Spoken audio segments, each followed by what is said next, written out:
Okay, hello everyone, welcome to my class. आज हम class 10th chemistry का chapter periodic classification of elements का third topic discuss करेंगे, that is Mendeleev's periodic table. Previous classes में हमने डॉबिनेट-राइट्स पढ़ा, Newland law of Octave पढ़ा और अब हम पढ़ेंगे मेंडलीव पीरियोडिक टेबल। ठीक है, तो मेंडलीव पीरियोडिक टेबल पढ़ने से पहले सबसे पहले हम देखेंगे कि पीरियोडिक टेबल का मतलब क्या होता है। ठीक है, पीरियोडिक टेबल, टेबल का मतलब क्या होता है? एक चार्ट। टेबल क्या होता है? एक चार्ट होता है, ठीक है, जिसके अंदर क्या होती है? हॉरिजॉन्टल रोज होती हैं। हॉरिजॉन्टल रोज हम इस तरीके से बनाते हैं, ये हॉरिजॉन्टल लाइंस होती हैं जो इस तरीके से होती हैं, ये हॉरिजॉन्टल लाइंस होती हैं और इनको हम क्या कहते हैं? हॉरिजॉन्टल रोज कहते हैं। इन हॉरिजॉन्टल रोज को पीरियोडिक टेबल में हम क्या कहते हैं? पीरियड्स कहते हैं। ठीक है, उसके बाद यहाँ पर क्या होता है? वर्टिकल कॉलम्स होते हैं। वर्टिकल लाइंस कैसी होती है? ऐसी स्ट्रेट होती है। इन वर्टिकल लाइंस, ये जो वर्टिकल लाइंस हैं, ठीक है, ये जो वर्टिकल कॉलम्स बन रहे हैं, ये एक कॉलम, ये इन वर्टिकल कॉलम्स को हम क्या कहते हैं? ग्रुप कहते हैं। ठीक है, तो पीरियोडिक टेबल के अंदर, पीरियोडिक टेबल क्या होता है? ये एक चार्ट होता है जिसके अंदर हॉरिजॉन्टल रोज होती है। हॉरिजॉन्टल रोज को हम पीरियड्स कहते हैं और जो वर्टिकल कॉलम्स होते हैं, ठीक है, उनको हम क्या कहते हैं? ग्रुप्स कहते हैं। और इस पीरियोडिक टेबल में हम क्या करते हैं? अपने एलिमेंट्स को क्या करते हैं? अरेंज करते हैं। ठीक है, और इस पर्टिकुलर ट्रेंड में अरेंज करते हैं कि एक पर्टिकुलर इंटरवल के बाद उनकी प्रॉपर्टीज क्या होती हैं? रिपीट होती हैं। तो इस पॉइंट को, इस डेफिनेशन को मैं मेंडलीव के पीरियोडिक टेबल से ज्यादा अच्छे से क्लियर कर सकती हूँ। ठीक है, तो अब हम देखते हैं मेंडलीव का पीरियोडिक टेबल। ओके, ये जो आपके सामने है, ये क्या है? मेंडलीव का पीरियोडिक टेबल है। अब मेंडलीव के पीरियोडिक टेबल में हमें क्या क्या देखने को मिलता है, सबसे पहले हम ये देखते हैं। सबसे पहले जो मेंडलीव आए थे, ठीक है, इससे पहले डॉबिनियर आए, इस और न्यूलैंड आए, दोनों ने ही एलिमेंट्स को क्लासिफाई किया on the basis of increasing atomic mass. तो इन्होंने जो अपना जो ये क्लासिफिकेशन किसके बेसिस पर की थी? डॉबिनियर और न्यूलैंड ने एटॉमिक मास के बेसिस पे की थी। मेंडलीव ने भी अपने टेबल में एलिमेंट्स को अरेंज किया किसके बेसिस पे? इंक्रीजिंग एटॉमिक मास के बेसिस पे। ठीक है, तो इन्होंने भी यही फंडा अपनाया, इन्होंने भी एलिमेंट्स को अरेंज किया इंक्रीजिंग एटॉमिक मास। ठीक है, सबसे पहला पॉइंट आ गया कि मेंडलीव की जो थ्योरी थी, मेंडलीव का जो टेबल था, किसके ऊपर बेस्ड था? इंक्रीजिंग एटॉमिक मास में इन्होंने अपने एलिमेंट्स को क्या किया था? अरेंज किया था। दूसरी चीज, अब देखो, ये जो मेंडलीव का पीरियोडिक टेबल है, इसके अंदर हमें कितने हॉरिजॉन्टल रोज दिख रहे हैं? 1 2 3 4 5 6 7। तो इन हॉरिजॉन्टल रोज को हम क्या कहते हैं? पीरियड्स कहते हैं। तो मेंडलीव के पीरियोडिक टेबल के अंदर 7 पीरियड्स हैं। 7 पीरियड्स यानी 7 हॉरिजॉन्टल रोज हैं और 8 ग्रुप्स हैं। 1 2 3 4 5 6 7 8। तो 8 वर्टिकल कॉलम्स है जिनको हम क्या कहते हैं? ग्रुप्स कहते हैं। ठीक है, तो मेंडलीव के पीरियोडिक टेबल में 7 हॉरिजॉन्टल रोज है जिनको हम पीरियड्स कहते हैं और 8 वर्टिकल कॉलम्स है जिनको हम क्या कहते हैं? ग्रुप्स कहते हैं। ठीक है, नेक्स्ट, अब आप देख सकते हो कि मेंडलीव के पीरियोडिक टेबल के अंदर, ठीक है, अब होता क्या है कि मेंडलीव ने क्या करा? अपने टेबल में एलिमेंट्स को अरेंज करना शुरू किया। और कैसे अरेंज किया? इंक्रीजिंग एटॉमिक मास में। और किस फॉर्म में लगाया? हॉरिजॉन्टल रोज की फॉर्म में लगाया। यानी सबसे पहले उन्होंने हाइड्रोजन को प्लेस किया, फिर कुछ जगह छोड़ दी, फिर lithium, beryllium, boron, carbon, nitrogen, oxygen, fluorine. यानी अगर हम लिथियम से फ्लोरीन की तरफ जा रहे हैं, ये सोडियम से क्लोरीन की तरफ जा रहे हैं, यानी इस डायरेक्शन के अंदर हमारा एटॉमिक मास क्या हो रहा है? बढ़ रहा है। बेरिलियम का लिथियम से एटॉमिक मास ज्यादा है, फिर बोरोन का, फिर कार्बन का। तो इस ट्रेंड में, ठीक है, लिथियम से फ्लोरीन की तरफ, इस ट्रेंड में टुवर्ड्स लेफ्ट टू राइट जैसे ही हम जा रहे हैं, एटॉमिक मास क्या हो रहा है? बढ़ रहा है। तो उन्होंने एलिमेंट्स को इंक्रीजिंग एटॉमिक मास में अरेंज किया हॉरिजॉन्टल रोज में। और ये जो उन्होंने हॉरिजॉन्टल रोज में अरेंज करना शुरू किया, इसका एक पर्टिकुलर ट्रेंड उन्होंने फॉलो किया। पर्टिकुलर ट्रेंड का मतलब यह है कि एक ऐसा ट्रेंड बनाया कि एक पर्टिकुलर पीरियड के बाद, ठीक है, जो एलिमेंट्स आ रहे हैं उनकी प्रॉपर्टीज क्या हो रही है? रिपीट हो रही है। यानी कि एक पर्टिकुलर इंटरवल के बाद जो एलिमेंट्स इकट्ठे हो रहे हैं एक कॉलम के अंदर, जैसे कि हाइड्रोजन है, फिर कुछ स्पेस छोड़ दिया गया, फिर लिथियम आया, फिर हम आगे बढ़े, बेरिलियम, बोरोन, कार्बन, फ्लोरीन, उसके बाद फिर सोडियम आया।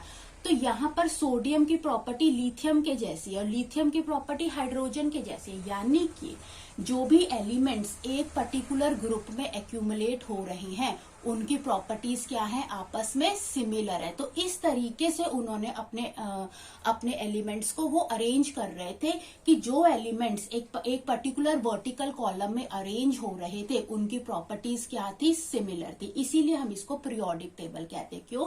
क्योंकि एक पर्टिकुलर इंटरवल के बाद एक ऐसा ट्रेंड फॉलो हो रहा है कि एलिमेंट्स की प्रॉपर्टी, जो एलिमेंट्स एक सिंगल ग्रुप में है, जैसे ग्रुप 1 के जो भी एलिमेंट्स है उनकी प्रॉपर्टीज क्या है, सिमिलर है, उनकी केमिकल प्रॉपर्टीज क्या है, सिमिलर है। तो इसको हम क्या कहते हैं, हम इसको पीरियोडिक टेबल कहते हैं। ठीक है, ओके। अब यहाँ पर पीरियोडिक टेबल से एक चीज और होती है कि जो ग्रुप 1 के सपोज जो भी एलिमेंट है, जो एक ग्रुप में जो भी एलिमेंट्स हैं उनकी प्रॉपर्टीज आपस में अगर हम टॉप टू बॉटम जाए तो कई बार इंक्रीज भी कर रही हैं कुछ प्रॉपर्टी, बॉटम टू टॉप जाए तो कई प्रॉपर्टीज इंक्रीज या डिक्रीज भी कर सकते हैं। इसीलिए प्रॉपर्टीज क्या हो रही है, चेंज हो रही है।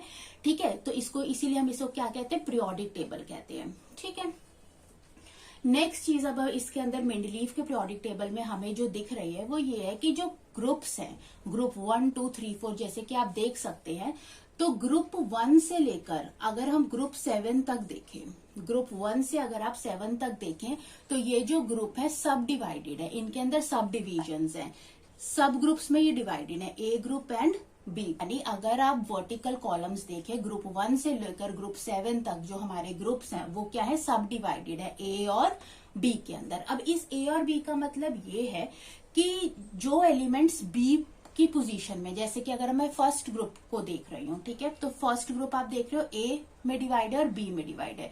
बी के अंदर कौन कौन से एलिमेंट्स है, कॉपर है, सिल्वर है, गोल्ड है। तो इस कॉपर, सिल्वर और गोल्ड की प्रॉपर्टीज बहुत ज्यादा आपस में रिजेंबल करेंगी, बहुत ज्यादा सिमिलर होंगी और ओवरऑल भी इन सारे एलिमेंट्स की प्रॉपर्टीज क्या है, लगभग सिमिलर है। ठीक है, तो इन सारे ही एलिमेंट्स, जो भी एलिमेंट्स एक ग्रुप के अंदर है उनकी प्रॉपर्टी सिमिलर है, लेकिन जो बी ग्रुप के एलिमेंट्स हैं उनकी प्रॉपर्टी में बहुत ज्यादा रिजेंबलेंस है। तो ये जो हमें सब डिविजन्स होती है ये ग्रुप 1 से लेकर ग्रुप 7 तक हमें देखने को मिलती है। ग्रुप 8 के अंदर, ग्रुप जो 8 है उसके अंदर आप देखो तो वहां पर कोई भी सब डिविजन्स नहीं है, नो सब डिविजन्स। ठीक है, ग्रुप 8 जो है वो ग्रुप ए और ग्रुप बी में सब डिवाइडेड नहीं है। और क्या हमें मेंडलीव के पीरियोडिक टेबल के अंदर देखने को मिलता है वो ये है कि जब भी हम रोज में जो हमारे पीरियड्स हैं हम लेफ्ट टू राइट जाते हैं तो कैसा चेंज आता है, मेटल्स से किस में चेंज आता है, नॉन मेटल्स में। यानी जो हमारे लेफ्ट हैंड साइड वाले एलिमेंट्स है वो मेटल्स है, लेकिन जैसे जैसे हम राइट की तरफ बढ़ते जाएंगे हमारे एलिमेंट्स कैसे होते चले जाएंगे, नॉन मेटल्स होते चले जाएंगे। ठीक है, तो ये हर रो में होता है। ठीक है, हर पीरियड में ये आपको देखने को मिलेगा कि जो एलिमेंट्स है वो कैसे चेंज होंगे, मेटल से कैसे होते चले जाएंगे, नॉन मेटल्स में चेंज होते चले जाएंगे। ठीक है, मेटल से नॉन मेटल्स की तरफ बढ़ते हैं। उसके बाद आता है कि अब देखो ये जो ग्रुप 1 है, ठीक है, इसकी वैलेंसी क्या होती है, इन एलिमेंट्स की वैलेंसी क्या होती है। तो ग्रुप 1 के एलिमेंट की वैलेंसी क्या है, 1 है। ठीक है, ग्रुप 2 के एलिमेंट्स की वैलेंसी क्या है, 2 है, डाइवेलेंट है।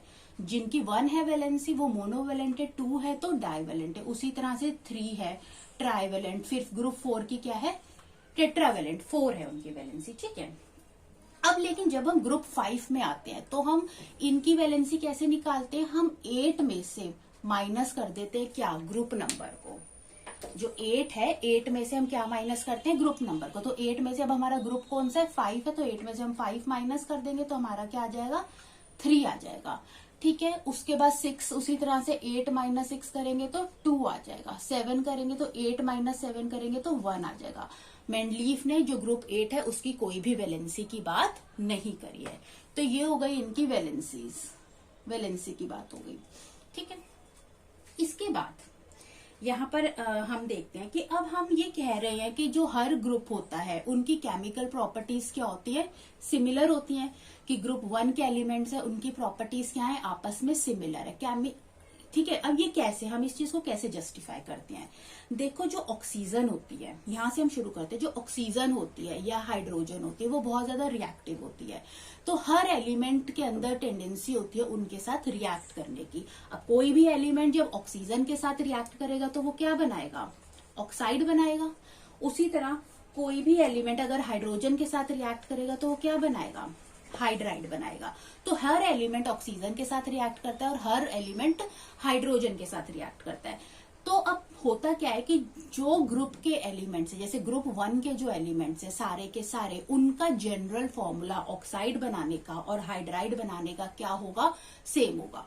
जैसे कि जो ग्रुप 1 के एलिमेंट्स है, जैसे हाइड्रोजन, लिथियम, सोडियम है, ठीक है, ये एल्कली मेटल ग्रुप्स है। इन सबका फॉर्मूला क्या होगा? ऑक्साइड बनाने का सेम होगा। क्या जनरल फॉर्मूला होगा? R2O।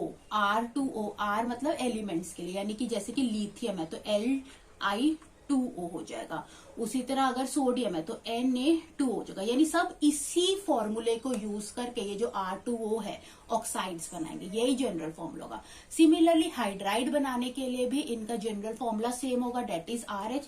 तो क्या हो जाएगा? LiH, lithium hydride, NaH, sodium hydride. तो हर ग्रुप के एलिमेंट्स एक ही जनरल फॉर्मूले को फॉलो करते हैं, ऑक्साइड्स बनाने के लिए भी एंड हाइड्राइड्स बनाने के लिए भी, ठीक है।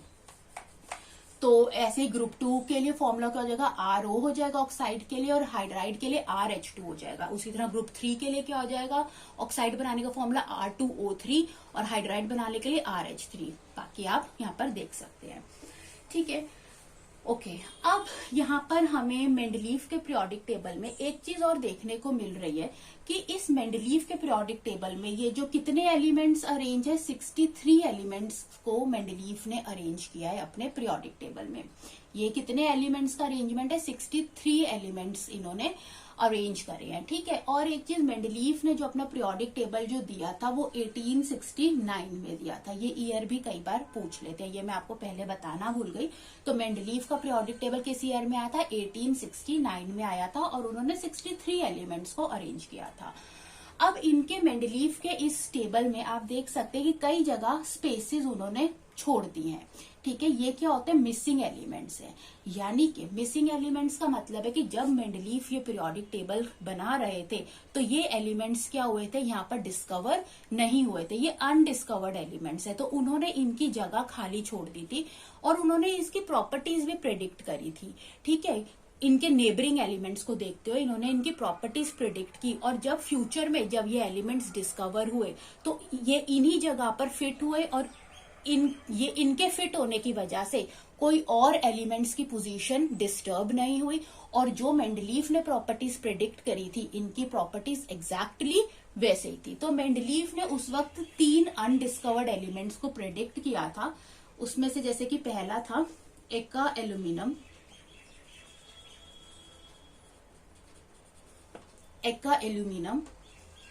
एक था एक्का बोरोन, ठीक है, और एक था एक्का कॉर्न, ठीक है। तो ये मेंडलीव ने 3 अनडिस्कवर्ड एलिमेंट्स क्या करे थे? उस टाइम पे प्रिडिक्ट करे थे, ठीक है। ये जो एक्का एल्यूमिनियम है जब फ्यूचर में जाकर डिस्कवर हुआ तो इसका क्या नाम पड़ा? इस एक्का एल्यूमिनियम का इसका नाम पड़ा गैलियम, जिसका सिंबल क्या था? Ga था, ठीक है। एक्का बोरोन था, एक्का बोरोन का क्या नाम पड़ा? स्कैंडियम, SC से। और एक्का सिलिकॉन था, एक्का सिलिकॉन का नाम पड़ा जर्मेनियम, GE से। और इनकी जगह कहां पर हुई? फ्यूचर में जब ये डिस्कवर हो गए तो इनको कौन सी प्लेस मिली? डिस्कवर हुए, ये जो जगह थी, ठीक है, डेट इज स्कैंडियम। स्कैंडियम क्या था? यहाँ पर एक्का बोरोन था। देन गैलियम क्या था? एक्का एल्यूमिनियम था। ये जब फ्यूचर में डिस्कवर हुए, और एक्का जर्मेनियम की प्लेस ये आ गई। तो जब ये फ्यूचर में डिस्कवर हुए थे तो जो इनकी प्रॉपर्टीज थी, स्कैंडियम, गैलियम एंड जर्मेनियम की, इनकी प्रॉपर्टीज एग्जैक्टली सिमिलर थी जो कि मेंडलीव ने प्रिडिक्ट करी थी। किनकी प्रॉपर्टीज से? एक्का एल्यूमिनियम, एक्का बोरोन और एक्का सिलिकॉन। और इन्होंने जब फ्यूचर में ये जगह पर फिट हुए तो इन्होंने जो ऑलरेडी एग्जिस्टिंग एलिमेंट्स थे उनकी प्रॉपर्टीज को, उनकी प्लेस को बिल्कुल भी डिस्टर्ब नहीं किया, ठीक है। उसके बाद मेंडलीव के पीरियोडिक टेबल में एक चीज और है कि यहाँ पर नोबल गैसेस हमें देखने को नहीं मिलती। क्यों? क्योंकि जब मेंडलीव ने ये पीरियोडिक टेबल दिया तो ये जो नोबल गैसेस थी ये डिस्कवर नहीं हुई थी। जब बाद में नोबल गैसेस डिस्कवर हुई तो मेंडलीव तो इनको जब ये इस पीरियोडिक टेबल में फिट हुई तो एग्जिस्टिंग एलिमेंट्स को उन्होंने भी डिस्टर्ब नहीं किया। तो मेंडलीव के पीरियोडिक टेबल के अंदर नोबल गैसेस हमें देखने को नहीं मिलती है। ठीक है, अब मेंडलीव के इतनी सारी हमने बातें करी मेंडलीव के पीरियोडिक टेबल के बारे में। मेंडलीव के पीरियोडिक टेबल की कुछ लिमिटेशंस भी थी। क्यों? क्योंकि मेंडलीव के पीरियोडिक टेबल को ये फेल हो गया था। इसमें भी क्या थी? बहुत सारी कमियां थी। ठीक है, बहुत सारी लिमिटेशंस थी। तो पहली लिमिटेशंस ये थी, फर्स्ट लिमिटेशन ये थी कि अब हम देखते हैं यहाँ पर कि मेंडलीव ने अपना पीरियोडिक टेबल की क्या थ्योरी थी, किसके बेसिस पर ये मेंडलीव का पीरियोडिक टेबल चल रहा था? Increasing atomic mass. लेकिन अगर हम वहां पर देखें 8th ग्रुप में जो कोबाल्ट है और जो निकल है, कोबाल्ट का एटॉमिक मास है 58.9 और निकल का एटॉमिक मास है 58.7। तो आप यहाँ पर देख रहे हो कि यहाँ पर गड़बड़ है। कोबाल्ट को निकल के बाद जगह मिलनी चाहिए। क्यों? क्योंकि कोबाल्ट का जो एटॉमिक मास है वो निकल से ज्यादा है। लेकिन मेंडलीव ने अपने पीरियोडिक टेबल में कोबाल्ट को पहले प्लेस दिया है और फिर निकल को प्लेस दिया है। उन्होंने ऐसा क्यों किया? वो इसलिए क्योंकि जो कोबाल्ट है उसकी प्रॉपर्टीज किससे मिलती है? रोडियम से मिलती है। ये जो सेकंड में आ जाता है, जो ग्रुप 8th का एलिमेंट है, पीरियड कौन सा है? 5th पीरियड है, रोडियम से मिलती है। तो इसके साथ इसकी प्रॉपर्टी को मैच करवाने के लिए कि कोबाल्ट की प्रॉपर्टी रोडियम के साथ क्या हो, मैच हो जाए, इसीलिए उन्होंने कोबाल्ट को निकल से पहले जगह दे दी। जबकि ऐसा नहीं होना चाहिए था। क्यों? क्योंकि उनका टेबल किसके ऊपर चल रहा है? इंक्रीजिंग एटॉमिक मास के ऊपर चल रहा है। ठीक है, और कोबाल्ट का एटॉमिक मास निकल से ज्यादा है तो कोबाल्ट की जगह निकल के बाद होनी चाहिए थी। लेकिन सिर्फ इससे मैच करने के लिए, क्योंकि हम हर जो ग्रुप्स बना रहे हैं उनकी प्रॉपर्टीज, उन एलिमेंट्स की प्रॉपर्टी सिमिलर होनी चाहिए। तो क्योंकि कोबाल्ट की प्रॉपर्टी रोडियम से सिमिलर थी, इसीलिए उन्होंने निकल और कोबाल्ट की जो प्लेस थी उसे क्या कर दिया? एक्सचेंज कर दिया। तो ये थी एक फर्स्ट लिमिटेशन। ठीक है, सेकेंड लिमिटेशन यहाँ थी कि पोजीशन ऑफ आइसोटोप्स। अब आइसोटोप्स क्या होते हैं? आइसोटोप्स जो होते हैं एक ही एलिमेंट के डिफरेंट एटम्स होते हैं। जैसे क्लोरीन है, क्लोरीन 2 फॉर्म्स में हमें मिलता है। क्लोरीन एक होता है 35 और एक होता है क्लोरीन 37। ठीक है, अब ये जो आइसोटोप्स होते हैं ये एक ही एलिमेंट के एटम्स होते हैं, लेकिन इनके डिफरेंट एटॉमिक मास होते हैं। जैसे एक क्लोरीन है, उसका एटॉमिक मास कितना है? 35 है, और एक का एटॉमिक मास कितना है? 37 है। तो अगर हम इनको मेंडलीव के पीरियोडिक टेबल में देखें, ठीक है, तो इनको अलग अलग जगह नहीं दी गई, खाली सिर्फ क्लोरीन को प्लेस कर दिया गया है 3rd पीरियड में, ग्रुप 7 में। इनके आइसोटोप्स को अलग जगह नहीं दी गई है। अब क्योंकि आइसोटोप्स है, उनके डिफरेंट एटॉमिक मास है, तो डिफरेंट एटॉमिक मास के हिसाब से क्या होना चाहिए? इनकी जगह टेबल में अलग अलग होनी चाहिए। लेकिन मेंडलीव ने ऐसा कुछ नहीं किया है। आइसोटोप्स को डिफरेंट प्लेसेस उन्होंने अपने टेबल में नहीं दी है। तो ये थी मेंडलीव की सेकंड लिमिटेशंस की आइसोटोप्स को उन्होंने प्रॉपर प्लेस अपने टेबल में असाइन नहीं करी। जैसे क्लोरीन है, उसके 2 आइसोटोप्स होते हैं 35 और 37, दोनों का ही ये एटॉमिक मास है जो डिफरेंट है। डिफरेंट एटॉमिक मास होने की वजह से उनके टेबल में अलग जगह होनी चाहिए, लेकिन ऐसा मेंडलीव ने कुछ भी नहीं किया। ठीक है, अब आ जाती है इसकी थर्ड लिमिटेशन। थर्ड लिमिटेशन आती है position of hydrogen. Position of hydrogen, ठीक है, पोजीशन ऑफ हाइड्रोजन, हाइड्रोजन को सही पोजीशन असाइन नहीं करी गई। अब ऐसा क्यों? इन्होंने हाइड्रोजन को कहाँ डाला? ग्रुप 1 में डाल दिया, जो कि एल्कली मेटल ग्रुप से। ओके, वो इसलिए डाला क्यों? क्योंकि जो हाइड्रोजन है उसकी प्रॉपर्टीज किससे मिलती है? ग्रुप 1 एलिमेंट से मिलती है। कैसे? कि जैसे ग्रुप 1 के एलिमेंट्स क्या है? मोनोवेलेंट है। हमारा हाइड्रोजन भी क्या है? मोनोवेलेंट है। ठीक है, अब हमारा जैसे कि मैं ग्रुप 1 का एग्जाम्पल ले लेती हूँ, सोडियम। ठीक है, सोडियम क्लोरीन के साथ रिएक्ट करके क्या बनाता है? क्लोराइड, NaCl बनाता है। ठीक है, ठीक है, उसके सल्फर के साथ रिएक्ट करके क्या बनाता है? आएगा सल्फाइड, Na2S। अगर हम इसे ऑक्सीजन के साथ रिएक्ट करें तो क्या बनाएगा? Oxide, Na2। तो ये फॉर्मूला होगा। हाइड्रोजन भी क्या करता है? इसी जनरल फॉर्मूले को फॉलो करता है कि हाइड्रोजन भी क्लोरीन के साथ रिएक्ट कर HCl बनाता है, इसी फॉर्मूले के हिसाब से। इसी फॉर्मूले के हिसाब से वो सल्फाइड बनाता है, डेट इज H2S, और ऑक्साइड भी बनाता है, डेट इज H2O। ठीक है, तो इसीलिए हम कह सकते हैं कि इन्होंने हाइड्रोजन को क्या रखा, ग्रुप 1 एलिमेंट्स में रख दिया। क्यों? क्योंकि ग्रुप 1 के एलिमेंट्स की तरह ये भी हाइड्रोजन भी क्या था, मोनोवेलेंट था, और ये जनरल फॉर्मूला क्लोराइड, सल्फाइड और ऑक्साइड बनाने का भी वो सेम फॉलो कर रहा था। लेकिन हाइड्रोजन की जो प्रॉपर्टीज होती है ना, वो ग्रुप 7 से भी मिलती है, जो कि हैलोजेंस का ग्रुप है। ग्रुप 7 से इस तरीके से मिलती है कि जैसे जो ग्रुप 7 है, डेट इज फ्लोरीन है, क्लोरीन है, ब्रोमीन है, ये डायटोमिक होते हैं नेचर में, यानी ये कैसे एग्जिस्ट करते हैं, F2 Cl2 Br2। तो हमारा हाइड्रोजन भी क्या होता है, डायटोमिक होता है, ये भी H2 की फॉर्म में हमको मिलता है। ठीक है, उसी तरह जो हमारे जो फ्लोरीन है, क्लोरीन है, या जो ब्रोमीन है, ये मेटल्स के साथ रिएक्ट करने में आयोनिक कंपाउंड्स बनाते हैं, और नॉन मेटल के साथ रिएक्ट करने पर कोवेलेंट कंपाउंड्स बनाते हैं। हमारा हाइड्रोजन भी यही करता है, हमारा हाइड्रोजन भी मेटल्स के साथ ionic compounds and non metals के साथ कोवेलेंट कंपाउंड्स की फॉर्मेशन करता है। इसीलिए जो हाइड्रोजन है उसकी जो पोजीशन है अनॉमलस है, कि उनको ग्रुप 1 से भी उसकी जो प्रॉपर्टीज मिलती है, और ग्रुप 7 से भी उसकी प्रॉपर्टीज मिलती है। तो उसको कौन सी पोजीशन असाइन की जाए, तो ये क्लियर नहीं किया गया मेंडलीव के टेबल में। तो ये भी एक मेंडलीव की क्या थी, लिमिटेशंस थी। ठीक है, तो यहां से अभी तक हमने जो सारा कुछ सीखा, जो मेंडलीव के बारे में हमने सारा सीखा, इनके टेबल के बारे में, कि इन्होंने जो अपना ये जो सारी जो लिमिटेशंस आई, ठीक है, ये किस वजह से आई, क्यों? क्योंकि इन्होंने अपने जो टेबल के अंदर जो एलिमेंट्स को अरेंज किया था, वो इंक्रीजिंग एटॉमिक मास में किया था।